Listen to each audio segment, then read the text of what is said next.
to record a quick video here for you. This is it's something that I designed for use with discussion boards or any assignments, writing assignments, where there are sort of prompts to help you with your writing. And the idea here is to give you sort of a checklist of things to include to make sure that your writing is really clear and effective, because writing is fundamentally communication. So you want to have clear communication, clearly communicate what you know, but also to be able to do it in a way that is sort of relatively quick and efficient at the same time. The the tips here around signposting, and I'll go into this here in a minute. And there's a PDF sort of document that goes along with it, so you can use it like as a checklist.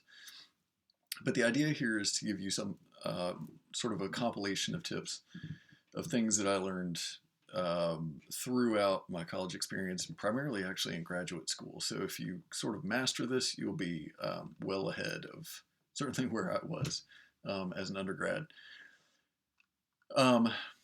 So just some notes here about, again, writing is communication, making sure that we're doing our best there. A reminder here at the top, there's some great resources at SNHU. Primarily, I want to focus sort of on academic support. The library also has a great citation guide, but academic support has a great video series on YouTube. There's the written feedback option, so you can actually submit your work. You post it in there, and they respond back and give you feedback very quickly, actually, which is a great way. You know, if you've got a paper and you feel like you've drafted it and you've gone over it, checked the rubric, done those things, and you want somebody else to give it a second set of eyes and give you feedback on it, you submit it to them and they send it back to you, and you can you just have to make sure that you plan so that you have time to also incorporate those changes.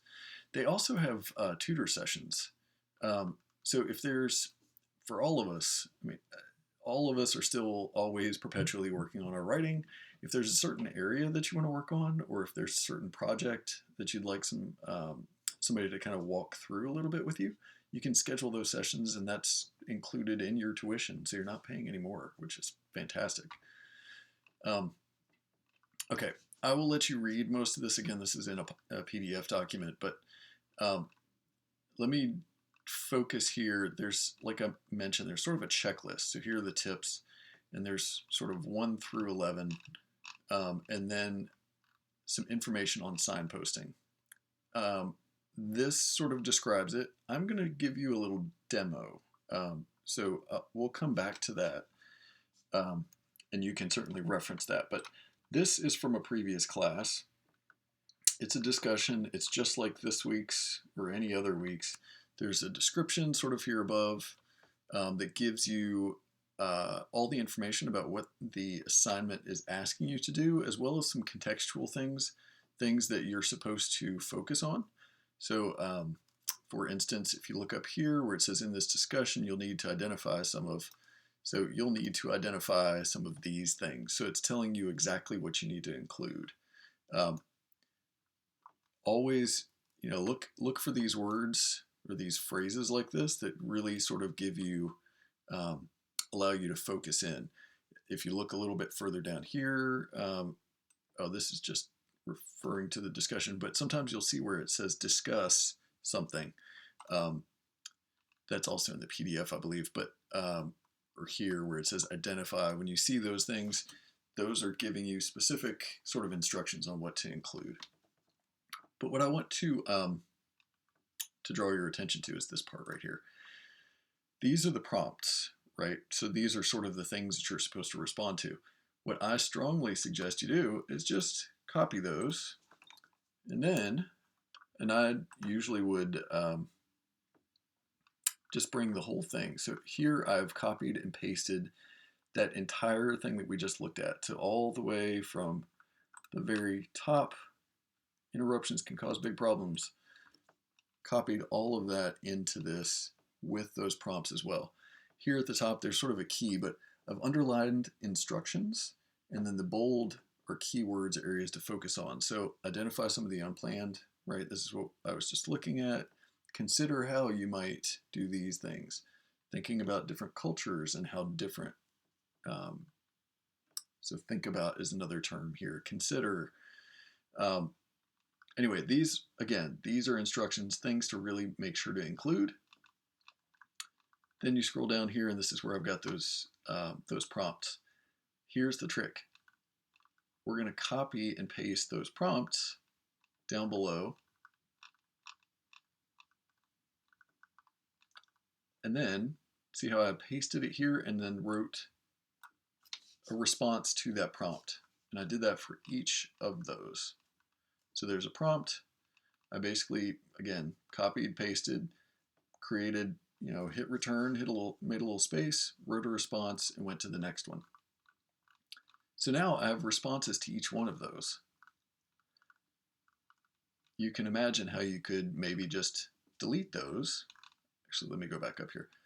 If you just delete this question, then it goes paragraph to paragraph, right? You might have to come back and add some to this to flesh it out. This was sort of a short response here. I might want to add some to it. You definitely want to include any course resources, whether it's readings or videos or discussions or whatever may be that week. Things that support what you're saying. So you're supporting or providing some evidence for your argument or your position. And you want to make sure to cite those as well to give credit for that, or to allow somebody to go back and find that same information if they would like to look it up.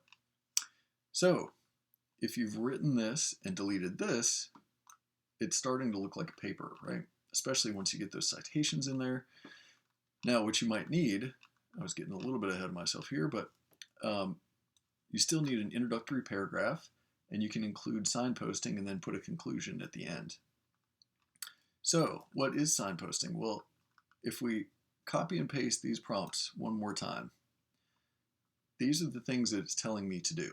So what I want to do in my introduction is basically just list those very, very quickly to help clarify for my reader. They're starting this introductory paragraph. Interruptions will inevitably happen. However, there are strategies that we can use to make sure that they don't have an impact, a negative impact. And then right here in the following, I will discuss 1, 2, 3. I've sort of condensed these a bit, but basically I'm telling the reader, here's what I'm going to discuss, and then I just sort of left this in here. But if you scroll down a little further, see the paragraphs are coming back. Right here is my citation, Oakley 2014, reference to a video that we watched in that course.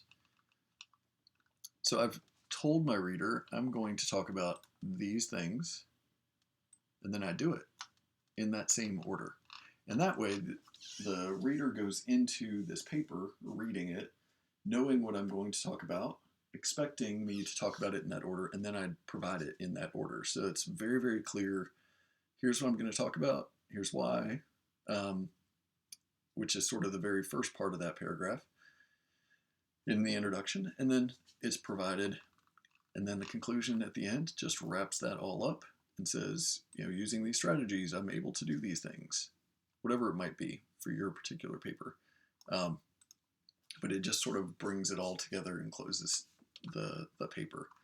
That is a very quick way to go from this to an academic paper. The only thing that I don't have here for you, because it's going to differ so very much, is making sure to include a works cited section at the end. So for instance, with this Oakley citation, I'm going to add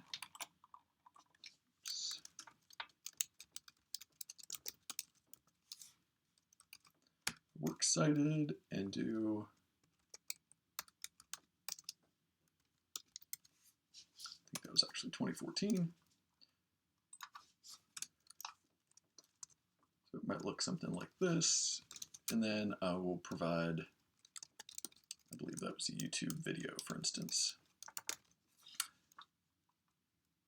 So here you would want to use your APA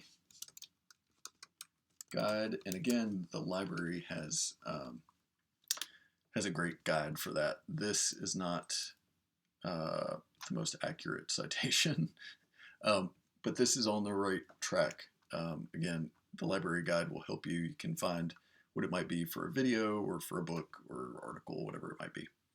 I hope that this helps. Again, you can refer back to this. This basically walks you, this section, the how-to, basically walks you through what I just showed you with that paper. And that is step 7. You'll find it right here of this sort of checklist that basically describes what I just walked through in this video.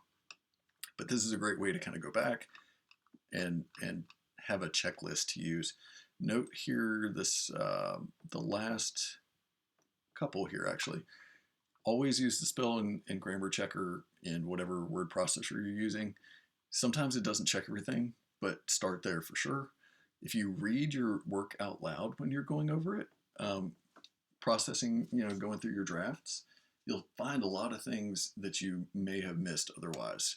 So always read it out loud, just kind of like slowly to yourself or someone else, but just make sure it's out loud. It feels weird sometimes, at least initially, but it works wonders. And the very last one here is to check it against the rubric. The rubric tells you what points are going to be allotted for what things, and it's literally how I grade. There's a rubric that I have to follow, and did they do this? Did they do this other thing? So you can check it against that too, and find out exactly. You should know basically what your grade is going to be before you submit, before I even see it.